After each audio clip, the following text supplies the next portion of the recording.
Boa tarde, pessoal. Tudo bem? Eu sou o Gabriel, Gabu, para quem quiser me chamar, fica à vontade. Estamos começando aqui a nossa Python Brasil oficialmente na trilha PEP 404. Estamos recebendo aqui a Aline, que vai falar um pouquinho para a gente. Eu já apresento ela Jéssica, corretamente. Eu errei, é Jéssica, meu Deus!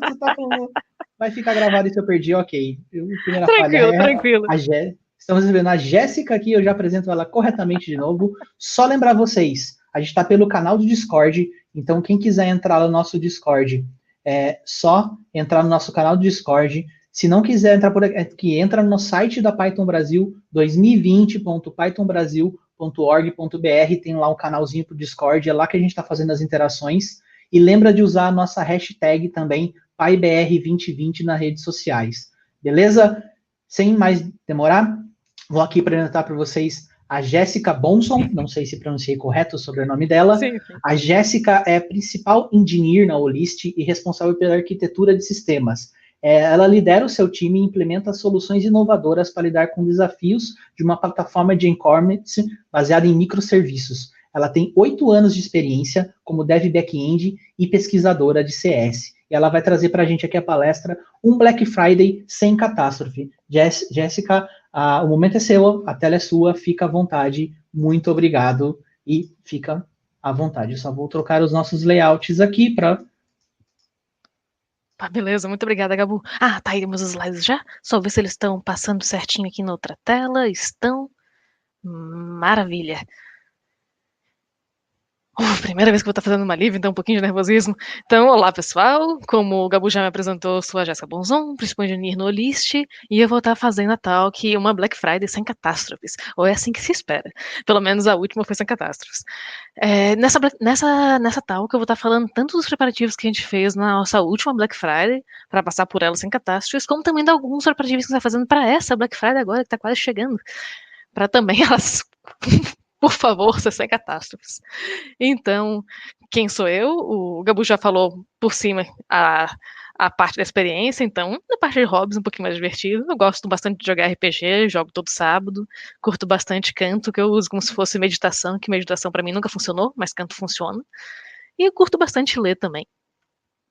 E o que é a Olist?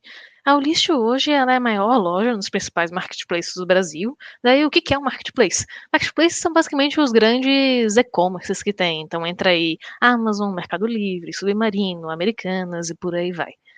E a gente tem uma arquitetura muito massa que foi um dos principais motivos até de eu ter entrado na Olist inicialmente, isso já há quase 3 anos atrás, já faz bastante tempo, tá? Mas que é uma arquitetura em microserviços, que ela é bem robusta, bem organizada, eu acho ela muito massa, com algumas coisas em serverless também, em especial a parte de frete.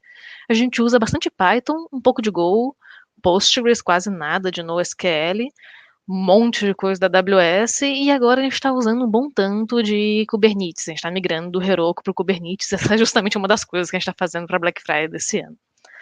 E daí, um pouquinho da nossa arquitetura, a gente tem mais de 20 APIs no total, algo mais de uma centena de serviços, mais de 3 milhões de produtos cadastrados, que dá mais de 10 milhões de anúncios, porque né, são replicados em vários canais e tudo mais. Mais de 30 milhões, 30 milhões não, nossa, mais de 30 mil lojistas, 30 milhões seria bem interessante, mais de 30 mil lojistas que vendem através da gente, e cerca de 230 mil pedidos por mês através da nossa plataforma. Dei um pouquinho da nossa arquitetura em si, antes de eu entrar nos detalhes do que a gente fez para melhorar a performance dela. Então, isso aqui é um pouquinho da tela dela em si na web app. Então, a pessoa pode cadastrar produtos que ela pretende vender, ela pode enviar eles, acompanhar como é que está o faturamento, acompanhar como é que está a parte financeira dela, se a pessoa colocou perguntas, sendo que isso ele consolida isso dos vários marketplaces que a pessoa pode estar vendendo. E daí agora um pouco da arquitetura em si. Isso aqui é um pedacinho do nosso fluxo, porque a gente tem vários vendedores que vão estar vendendo um produto, mas no final das contas, eles vão estar. Só vai ter um anúncio, né? Porque a gente não vai ter um anúncio para Maria, um anúncio para o João e por aí vai. No final das contas, só vai ter um único anúncio lá vendendo no Mercado Livre, por exemplo. E daí, quem que vai estar vendendo? Quem tem o menor preço. A gente está fazendo algumas modificações para deixar isso ainda mais inteligente, mais interessante, mas no momento é quem tem o menor preço. Então, esse aqui é o fluxo que faz essa questão, que é o que a gente chama de pool election, que é quem elege quem é esse seller que vai ser o vencedor, que vai vender lá no marketplace. Então, como que esse fluxo funciona? Primeiro, a gente tem o usuário, ele vai lá e atualiza o preço dele na web app. Isso faz com que a web app faça um patch na nossa API, a Products API. A Products API, então, ela lança, com a atualização dela, é gerado um evento SNS no tópico Seller Product Updated. E daí esse tópico pode ser ouvido por várias filas, SQS. Entre elas tem a fila do Pull Election, que é ouvida pelo Pull Election Service, que então ele sim escuta várias APIs, faz as várias decisões estratégicas em relação à eleição em si, e por fim decide, ok, esse aqui é o carinha que vai vender, e ele faz um patch no produto eleito, na Channels API, que ela encaminha para frente as decisões de eleição do Pull Election até chegar nos canais. Daí esse é o fluxo, né? Mas agora um pouquinho dos detalhes da arquitetura desse bichinho que é legal. Uma das coisas que a gente tem definido é uma separação bem clara entre o que é API e o que é serviço na nossa arquitetura. API, para a gente, ela é basicamente uma encapsuladora do banco de dados. Ela é para ser burrinha, a gente evita colocar lógica de negócio nas APIs, e ela basicamente valida os dados que estão entrando do banco de dados. E daí, quem que realmente, né, é esperto e tem essa inteligência? São os serviços. E eles é que fazem essa questão de se comunicar com as várias APIs para pegar os vários dados que são necessários e atualizar nas outras APIs. Outras coisas interessantes é que a gente tem alguns códigos que são compartilhados entre essas várias APIs ou os vários serviços, que daí, nesse caso, a gente compartilha através de bibliotecas para evitar replicação de código. E uma coisa muito interessante que dá bastante resiliência para a nossa arquitetura é essa questão das filas, esse sistema de mensageria síncrono da AWS. Sendo que junto, vocês podem perceber que eu botei uma um pequeno ícone de fila junto com um ícone grande de fila SQS ali. Isso ali é representando a Dead Kiwi, a fila morta. Que o que acontece é, digamos que o Pull Election estava lá trabalhando, algum developer subiu um deploy que matou o Pull Election morreu. Tomou muito erro e capotou. E nesse caso, o que acontece é que as mensagens que iriam para o Pull Election, elas não vão conseguir ser processadas, porque o Pull Election está morto, e elas vão ir para a fila, elas vão tentar algumas vezes, e então vão ir para a fila morta. E daí, nesse caso, o developer vai ver que fez merda, vai dar um rollback, o Pull Election vai voltar a estar vivo, e a gente pode simplesmente reprocessar as filas mortas, e as mensagens vão voltar a ser processadas normalmente. Então, isso dá uma robustez muito boa, que a gente não precisa ficar se preocupando em, pô, todas as APIs precisam estar de pé ao mesmo tempo exatamente, senão a gente vai perder a informação. Esse, na verdade, é um dos motivos de porque a gente tem a regra de API não se comunica com API. Que sempre com a gente fazendo com que ela sempre passe pela parte de mensageria, a gente garante que as informações nunca vão ser perdidas dentro do sistema. E a gente também tem a regra que a gente acrescentou depois no sistema de serviço também não se comunica com serviço. Serviço só se comunica através de API. Tem algumas partes do sistema que quebra essa regra, né? Umas partes mais legadas, mas no geral a gente tenta seguir isso. E o motivo é por uma questão de. Me faltou o termo correto agora, mas seria como se fosse rastreamento. Porque, por exemplo, antes o Pull Election, ele não salvava um Elected Product na Channels API. Ele salvava direto o anúncio na Channels API. Só que daí a gente ficava meio que sem essa informação no meio termo do que exatamente que foi eleito, do que virou o anúncio. E para debugar problemas ficava bem mais difícil. Então, com a gente salvando cada etapa que acontece do fluxo em uma API, fica bem mais fácil de rastrear o que exatamente aconteceu no nosso fluxo. Então, essas são algumas das regrinhas que acontecem. E, inclusive, essa nossa arquitetura foi uma das coisas que impediu na última Black Friday a gente ter uma catástrofe, porque na Black Friday as requisições aumentam bastante a carga no sistema e uma das APIs capotou. A Fulfillment API, no caso, é responsável pela parte de pacotes de entrega. Recebeu mensagens demais e o banco dela não aguentou e capotou. E daí, nesse caso, né, claro que foi um susto, mas os developers que estavam de plantão, eles simplesmente, né, fizeram o upgrade do banco para um banco mais parrudo, que estava no Heroku na época, e daí religaram as filas, reprocessaram as mensagens e pronto, tudo voltou ao normal, sem maiores danos, por a gente ter toda essa estrutura de mensageria assíncrona. Um pouquinho da nossa tech stack. A gente usa Python 3, usa Django REST Framework e o Django também nas coisas de web app. O Postgres com uma outra coisinha de NoSQL aqui ou ali, mas principalmente Postgres. Um monte de coisa da AWS. Até me lembra um vídeo engraçadinho que saiu esses dias que tem os vários serviços da AWS com uma musiquinha. É um vídeo de quase 2 minutos só com os vários serviços da AWS sendo falados. Mas sim, a gente usa vários deles, deve dar uns 20 serviços que a gente usa da AWS. A gente usava o Heroku, ainda usa um pouco, mas a gente está migrando do Heroku para o EKS da AWS, usando Kubernetes, porque o Heroku começou a ser muito limitador para o aumento de escala que estava tendo na nossa arquitetura, por causa de o pagamento era por um plano anual, e a gente não tinha muito como no início do ano saber quanto que a gente ia precisar no final do ano, além de não tem para que a gente pagar no início do ano, em janeiro, que a gente vai estar consumindo em dezembro.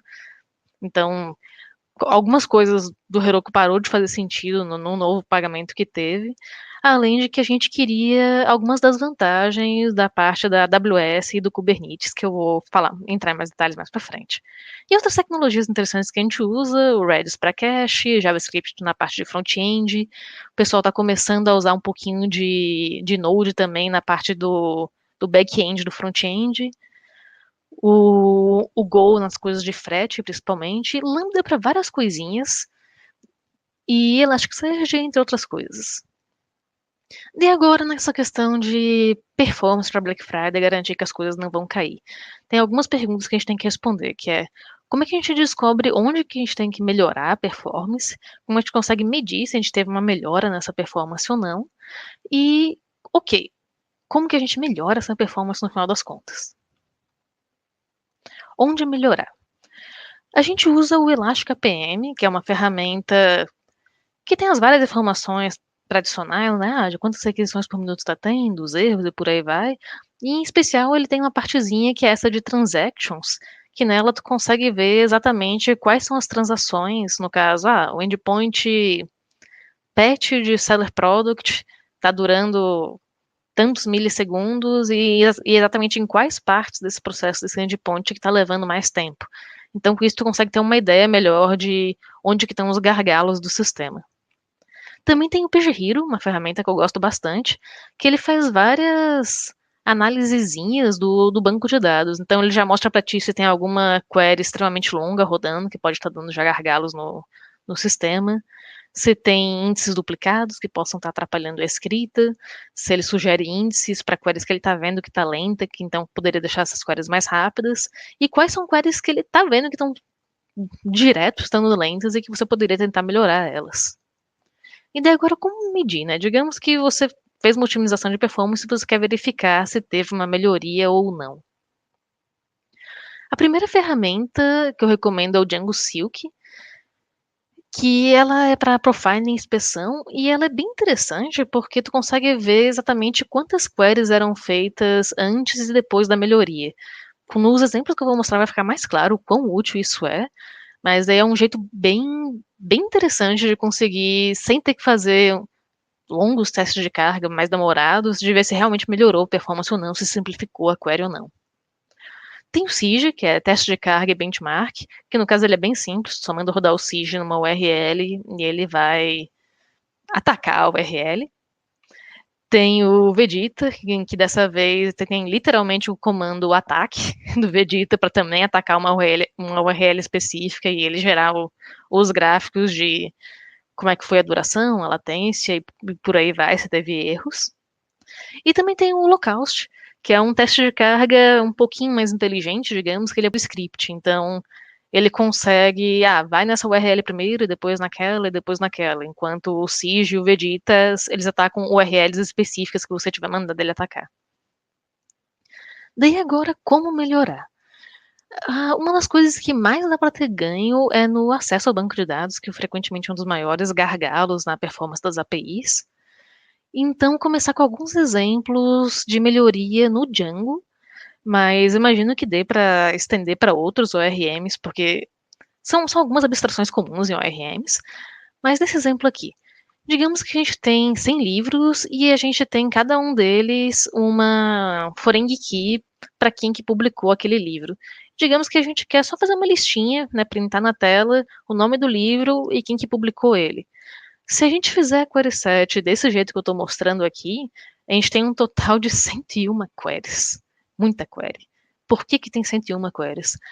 Porque a gente primeiro está fazendo uma query que é, ok, me traga todos os livros, que é aquele book.objects.all, e depois a gente tá para cada um daqueles livros perguntando, e para esse livro, qual é o publisher? E para esse livro, qual é o publisher? E para esse, qual é o publisher? Por isso dá 101 queries no total. E dá para fazer melhor que isso? Dá, com certeza.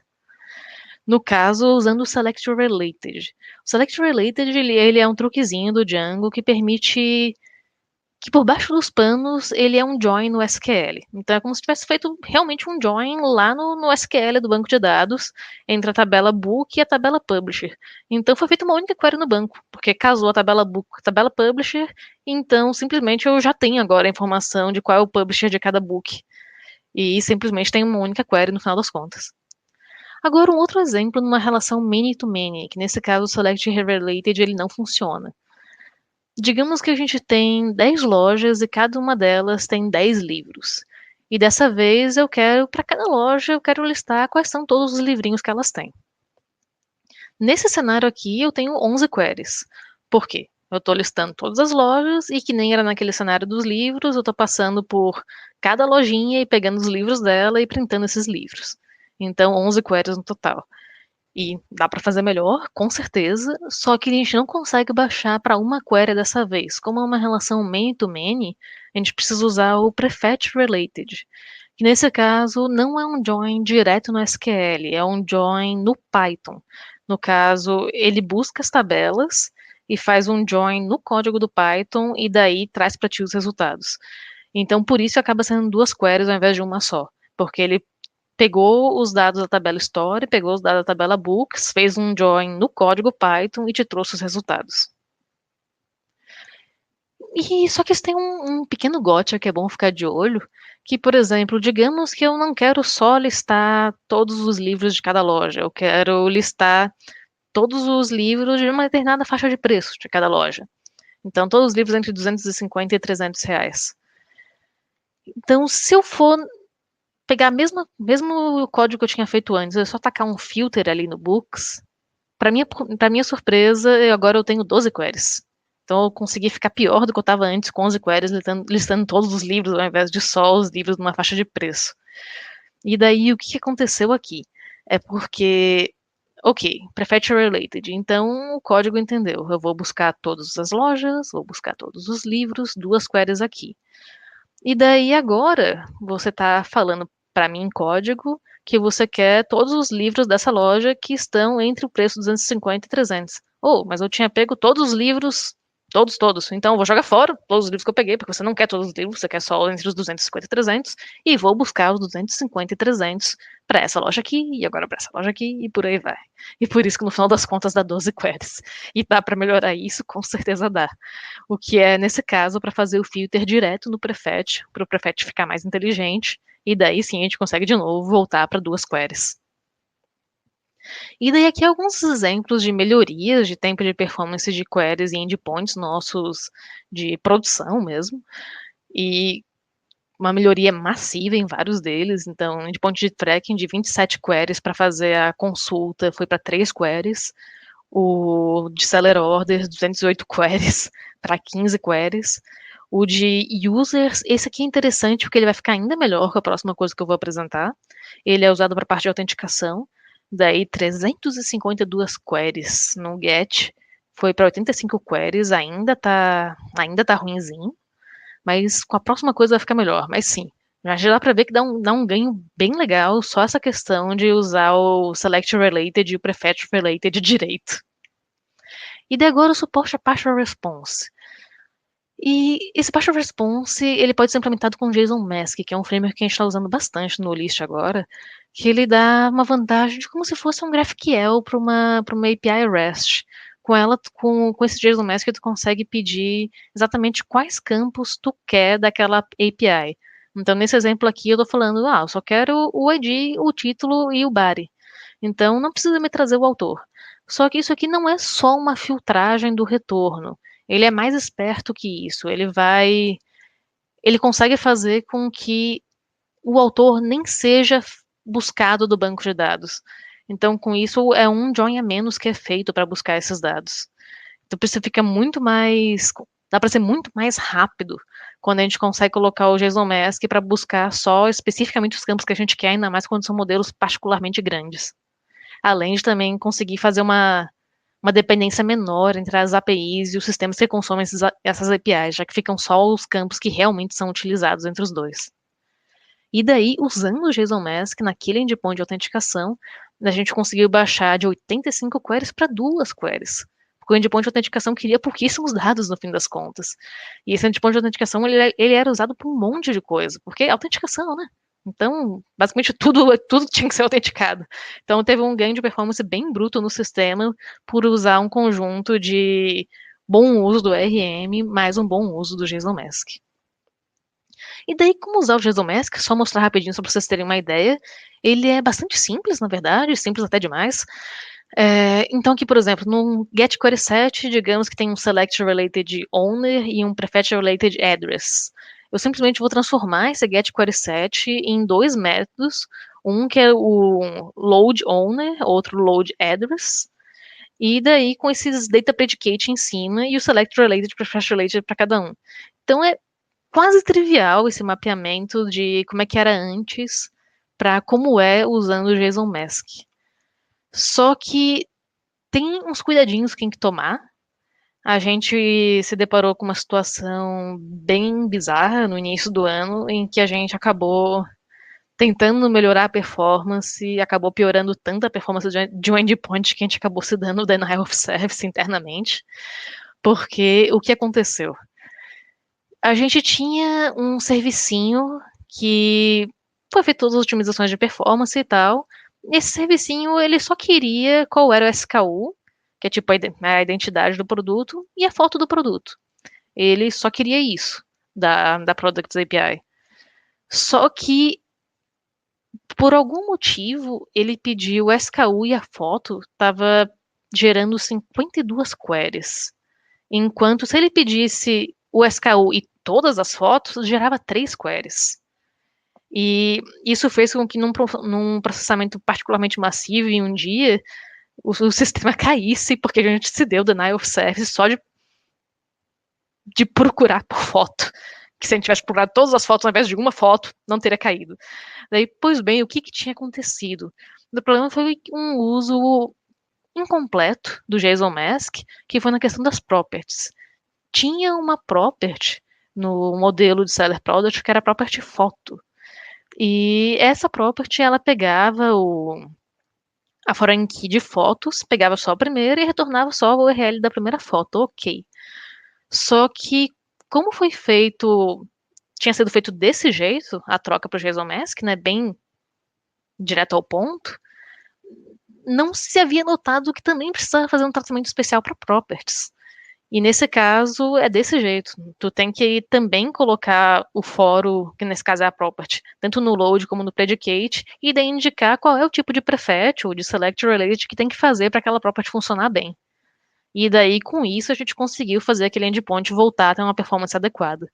Então, JSON Mask é uma coisa muito útil, extremamente poderosa para melhorar a performance, ainda mais de uma API mais legada, que tenha modelos muito grandes, só que tem que tomar muito cuidado com essa questão das properties em especial. As properties não podem ser esquecidas quando for fazer o mapeamento. Renderização. Só beber uma aguinha? Renderização. Direção é uma coisa que costuma ser esquecida também, mas também é outro lugar onde dá para ter ganhos de performance. A gente fez um teste na parte da API de pedidos, onde só trocar a renderização pro Django REST Framework com o Rapid.json, no caso só alterando essas configuraçõezinhas no REST Framework, deu para baixar bastante o tempo das requests. No caso, o endpoint de orders foi de 12.000 milissegundos para 1.800 milissegundos a média da requisição. Então, isso só por causa de uma renderização mais rápida. Eu até cheguei a investigar na época, tipo, nossa, é de graça assim mesmo? Sem nenhum custo, não tem nenhum gotcha por trás disso? Que até tinha um parente desse framework, que é o UJSON, que ele tem um certo gotcha, tem algumas coisas que não renderiza direito. Mas onde eu percebi, parece que esse cara renderiza certinho. É só porque tem algumas coisas da renderização padrão que ele faz usando bibliotecas em C. Daí por isso que é mais rápido.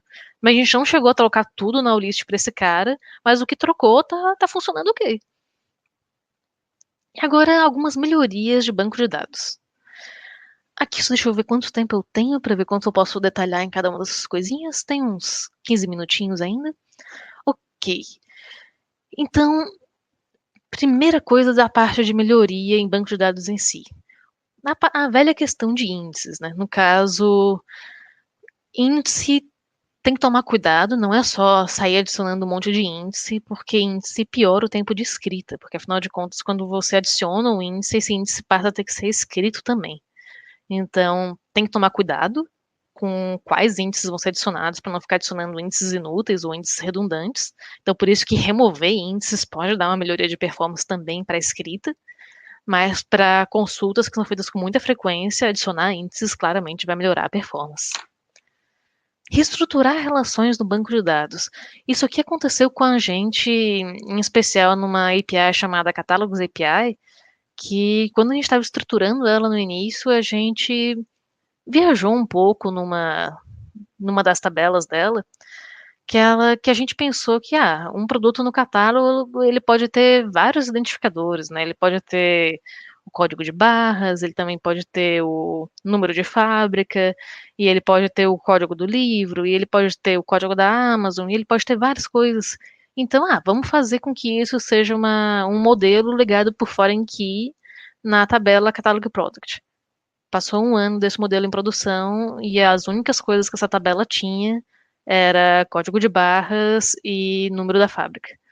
Daí, daí toda santa consulta nessa tabela precisava pesquisar ou pelo código de barras ou pelo número de fábrica, e isso estava sempre tendo que fazer uma consulta numa tabela externa.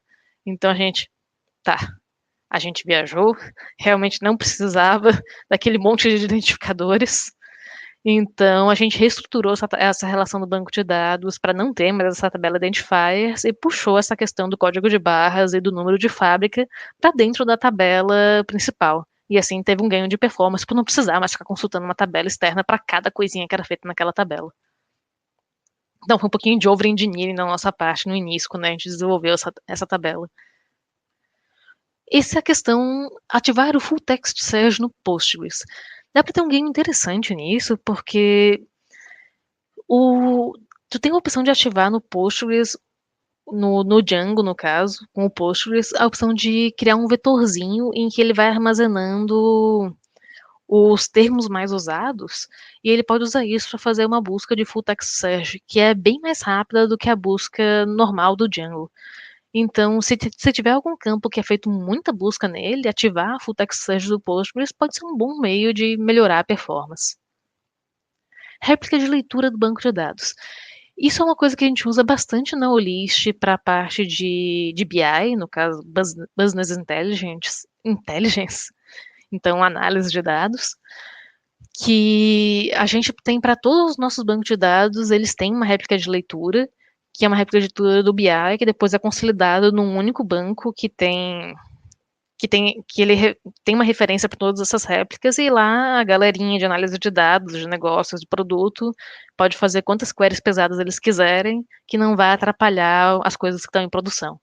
Então, esse é o principal uso que a gente faz de réplicas de leitura hoje. A gente também tem outros usos de réplica de leitura interessantes, que um deles é na questão de frete, porque a gente é integrado com várias plataformas de e-commerce, né? Mercado Livre, Amazon, por aí vai. Na Black Friday, esses carinhas, o seller não, o consumidor, ele vê um produto, sei lá, cadeira de computador no Mercado Livre, vendido pelo Olish, ele vai calcular o frete, esse frete vai ser perguntado para a Olish, e a Olish tem X tempo para retornar essa resposta de frete, senão vai ser colocado um preço padrão de frete, que geralmente é absurdamente alto, que ninguém nunca pagaria, a não ser que esteja desesperado por uma cadeira de computador, aquela especificamente. Então, para a gente conseguir garantir que a gente vai atender esses tempos de requisição de frete dos nossos parceiros externos e conseguir atender as demandas internas também de frete, né, de atualização do preço e por aí vai, então a gente também tem uma réplica de leitura específica para os parceiros externos ficarem consultando a questão de frete, que não é feita nenhuma escrita nela. A gente está avaliando a questão de talvez usar a réplica de leitura de um jeito mais. Parece que o Django tem suporte para ele mesmo internamente fazer um chaveamento entre réplica de leitura e a de escrita, mas a gente não chegou a fazer muitos testes com isso ainda, mas é uma possibilidade também. Dumps de dados antigos de histórico para NoSQL, que a gente tem vários dados antigos de histórico e às vezes demora demora bastante para fazer consulta nesses dados, e uma ideia é pegar esses dados e mandar para o NoSQL e deixar meio que um pouco eles esquecidos lá, e a gente estava até indo para uma linha de, no caso de dados de histórico, tentar salvar eles em JSON Fields, que acaba sendo bem mais prático para atualizar esses campos e para consultar esses campos, porque quando você vai fazer um histórico, por exemplo, digamos que tem o seller product e ele está relacionado com a tabela foto. Se tu quer ter o histórico campo a campo das coisas, tu teria que ter o histórico do seller product e o histórico da foto. Mas uma outra ideia que a gente teve e passou a seguir em alguns modelos é, e se a gente serializar o objeto e salvar o JSON daquele objeto serializado no histórico? Porque desse jeito a gente vai ter um JSON que vai ter lá o seller product, qual é a foto dele, e a gente não precisa ficar tendo esse monte de tabelinha que é o histórico da foto, tabela que é o histórico das medidas do pacote, tabela que é o histórico do preço, ou por aí vai. Vai ser só o histórico do seller product e dentro dele vai ter o JSON e fica bem mais simples de administrar esse histórico. A última questão do banco de dados, migração para AWS. Que isso aí passou a ser bem necessário esse ano, em especial, que teve um aumento bem grande de carga no geral dos sistemas da Olist. E em especial a gente teve um susto em um aumento de um upgrade de banco que a gente fez no Heroku, que a gente foi passar, se eu me lembro bem, foi do banco tipo 2 para o tipo 3, e a gente descobriu que do banco 2 para o tipo 3 se perde uma feature, que é a feature de burst, então na prática o banco acabava ficando mais fraco, e isso acabou fazendo com que o nosso sistema ficasse fora do ar até a gente descobrir que era isso que estava acontecendo. E a gente teve que colocar um banco bem mais parrudo para conseguir cobrir a falta dessa feature de burst. E foi uma das coisas que desencadeou a gente acabar mudando para AWS. Daí na AWS a gente consegue ter um controle mais fino dessa questão de qual é o tamanho de banco que a gente quer e a segurança desse banco e qual é o escalonamento desse banco. Então agora todos os nossos bancos de dados a gente está usando a parte do Aurora na AWS. E agora algumas dicas na parte de melhoria de arquitetura. Quanto tempo tem? Uns 10 minutinhos. Primeira dica meio clássica, mas sempre vale a pena lembrar de velhos truques que sempre são úteis. Procurar usar cache, procurar usar retrais para evitar ficar fazendo consultas à toas. Então, né, o próprio Redis para cache, ou às vezes a própria cache do Django. Usar código assíncrono quando possível. O código assíncrono do próprio Python, ele é bem robusto. O código assíncrono às vezes tem algumas surpresinhas que são mais difíceis para debugar. Então, em alguns cenários de código particularmente complexo, pode talvez não ser tão interessante usar o código assíncrono por essa dificuldade em debugar, mas se é um código de muito I/O, especialmente, é bem interessante usar para ter um ganho de performance. Cuidado com queries em properties de models. Esse foi um erro que a gente cometeu bastante na Olist, principalmente no início, em que, por exemplo, a gente tem lá o modelo Seller Product, ele tinha várias propertyzinhas, que nem aquela property foto que eu mostrei, e tinha várias outras properties. E todas essas propertyzinhas, elas eram retornadas, todas elas, quando o objeto Seller Product era serializado, porque a gente não usava o JSON Mask na época. E, por quaisquer motivo que seja, no início não foi prestado muita atenção em como que era feita essas queries nessas properties. Então, tinha algumas queries particularmente pesadas que eram executadas nessas properties, e acabava que elas eram executadas cada vez que alguém ia pedir e fazer qualquer alteração num produto. Então, por exemplo, uma query que varria todos os outros seller products, tinha uma dessas numa property. Então, tomar bastante cuidado que com o uso de properties, elas são uma mão na roda, facilitam bastante as coisas, mas tem que tomar certo cuidado. Só recebi uma mensagem aqui, ok, mas eu acho que eu ainda tô com tempo, acho que tem tempo, o tempo vai até as 13h45, se eu me lembro bem, ok. Evitar ponto único de falha. Isso aqui é meio clichê, né? Tipo, numa arquitetura você tem um ponto único de falha e tem um problema de performance. Se aquele ponto único de falha cai, tudo cai. Na Ulisses a gente aprendeu isso principalmente com a questão de autenticação, que é uma coisa que a gente está resolvendo, embora a gente ainda tenha alguns problemas com isso, mas usando coisas como protocolo ALF e token, dá para evitar essa questão do ponto único de falha, mas é uma coisa muito importante, porque por muito tempo a gente ficou na situação que não importa se todas as APIs do nosso sistema estavam muito bem obrigado, caía a porra do sistema de autenticação, desculpa o palavrão, acho que eu não pode falar palavrão, caía o maldito sistema de autenticação, e daí tudo caía junto, porque tudo precisava ser autenticado. Então, evitar ponto único de falha é uma coisa meio clássica, mas é muito importante de ser evitado. Elasticsearch é uma coisa interessante de colocar para APIs que sofrem de busca bastante intensiva. A gente tem o Elasticsearch integrado na nossa API de catálogo, por exemplo, que ela sofre muitas buscas. Tem até algumas bibliotecas que permitem que o Elasticsearch fique bem integrado no ORM. Só que eu não sei exatamente se foi completamente uma boa ideia usar essa biblioteca que deixou o Elasticsearch integrado no ORM, porque acabou dificultando um pouco a atualização do Elasticsearch, acabou deixando as coisas um pouco grudadas demais, ou às vezes se a gente quer alterar algo direto no banco, tipo, digamos que por qualquer motivo eu quero fazer uma alteração direto no banco que altera, sei lá, 10 mil títulos no banco, por qualquer motivo. Da agora eu tenho que alterar também no Elasticsearch, direto no Elasticsearch, porque só se eu alterar pela API vai refletir no Elasticsearch. Então, no final das contas, acho que não foi exatamente bom a gente ter deixado os dois tão casados. Ultimamente a gente andou pensando em fazer através de microserviço mesmo, no caso. A Catálogos API atualiza um catálogo product, daí isso geraria um evento que iria para um serviço, e esse serviço atualizaria o Elasticsearch. Que daí isso deixaria as coisas menos grudadas, em resumo.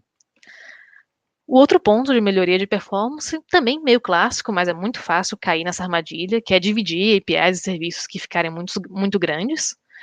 Então,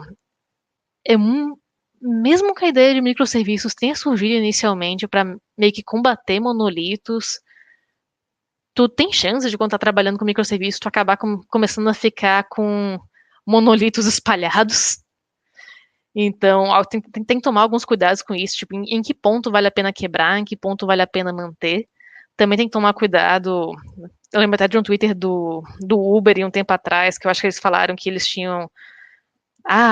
Que eles meio que estavam brincando no início, que eles tinham mais de 1.000 microserviços, que falavam que isso era loucura, mas não era. Mas cerca de um ano depois, eles falaram, não, ok, era loucura mesmo. Então, mais serviços realmente dão mais trabalho, então tem que balancear de quanto você vai querer o tamanho das coisas. No geral, a gente ficou na conclusão de que depende de algumas coisas, por exemplo, qual a responsabilidade que aquele serviço e aquela API está tendo? Ela está sendo responsável por muita coisa, então pode ser legal quebrar, né? Manter responsabilidades únicas das coisas. Ou as pessoas estão começando a se acotovelar para conseguir deployar naquela API, naquele serviço. Esse é um sinal bem forte que tem que quebrar aquela API ou aquele serviço. Então, alguns exemplos. Evitar, deixa eu ver quantos minutos eu tenho, 4 minutos. 4 minutos para 4 itens, então tá ok. Evitar contadores em paginação. Isso aí foi outro problema que causou um incidente pra gente esse ano na Olist, que a gente tinha uma situação em que, bizarramente, quando um seller com uma quantidade particularmente grande de produtos entrava na página de estoque e preço dele, ele derrubava o sistema. E a gente, até entender isso, meio que ficou aparentemente num cabo de guerra com esse seller, de ele atualizando a página e a gente matando a query dele, até entender o que estava acontecendo. E o que estava acontecendo era que o contador da página estava sendo extremamente lento e estava fazendo o banco de dados engargalar. Então, para essa página específica, como ela tinha o risco de ter uma quantidade de paginação gigantesca, a gente preferiu alterar a estrutura dela para ela ser uma paginação onde só tem antes e depois, e não tem o número total de páginas. Porque no final das contas, essa era uma página que não importa muito o número total de páginas, que era uma página onde a pessoa iria querer atualizar o estoque e o preço das coisas. Então, geralmente ela eu quero atualizar o estoque e o preço, sei lá, do patinho de borracha. Então ela vai digitar lá na barra de busca patinho de borracha e vai atualizar o preço. A pessoa normalmente não vai vasculhar as 50 páginas dela e atualizar de um em um. Então, nesse caso, fez bastante sentido, e daí resolveu essa questão de performance. Payload SMS mínimo. Isso aqui é bem relevante para quem usa mensageria, que no início da Olist e ainda hoje, a gente ficou com o mau hábito de sempre que manda mensagem, manda tudo na mensagem, todo o payload do objeto. Então, serializa o JSON inteiro, que às vezes é uma coisa gigante e leva muito tempo. Então, uma coisa que a gente começou a migrar aos poucos é enviar só o mínimo necessário na mensagem, e daí o serviço, com aquele mínimo necessário, decide se aquela mensagem é interessante para ele ou não, e daí pergunta para a API mais informações se aquela mensagem foi interessante. E desse jeito a gente consegue deixar as APIs mais rápidas, porque elas não ficam gerando eventos SNS, serializando JSONs gigantescos cada vez que acontece alguma coisa. Padrão Circuit Breaker e Throttling. Esses dois são bem interessantes. O Throttling, ele faz com que você impeça denial of service externo. Então, com o Throttling você consegue limitar que só dá para fazer 1000 requests por minuto, 1000 requests por dia, 1000 requests por segundo e por aí vai. Então, você consegue limitar essa questão de invasão externa. E Circuit Breaker, ele é um carinha em que o serviço ele fica um pouquinho mais consciente de como ele está afetando a API. Então ele pode ver, tô batendo na Products API, mas a Products API caiu. Então eu vou dar uma segurada aqui nas minhas mensagens, vou ficar um pouquinho mais devagar e vou deixar a Products API se recuperar. A gente não chegou a fazer muitos testes com Circuit Breaker, porque a gente tem um certo receio de como é que a gente monitora isso, que de repente não vai surgir serviços com filas gigantescas e um monte de mensagem morta, porque eles estão com o circuit breaker ligado, mas é uma coisa que a gente está de olho em implementar para ter maior garantia do sistema não cair. E por fim, containerização, que é uma das coisas que a gente está mais apostando para Black Friday desse ano, junto com a migração para a AWS, para o EKS, que é para a gente poder ter autoscaling e com isso a gente conseguir lidar melhor com o fluxo massivo de requisições que chega na Black Friday, sem precisar se preocupar com as coisas caindo ou aumentando o dyno, mas com as coisas podendo escalar sozinhas. E é isso, pessoal. Eu tive que dar uma aceleradinha no final, mas espero que vocês tenham curtido. Eu postei no chat o link dos slides, mas qualquer coisa eu posso postar de novo agora, mas tem no meu Speaker Deck, se vocês forem procurar lá. E é isso, eu espero que vocês tenham curtido. Qualquer dúvida é só me mandar no LinkedIn, no GitHub, mandar no Discord. Fiquem à vontade.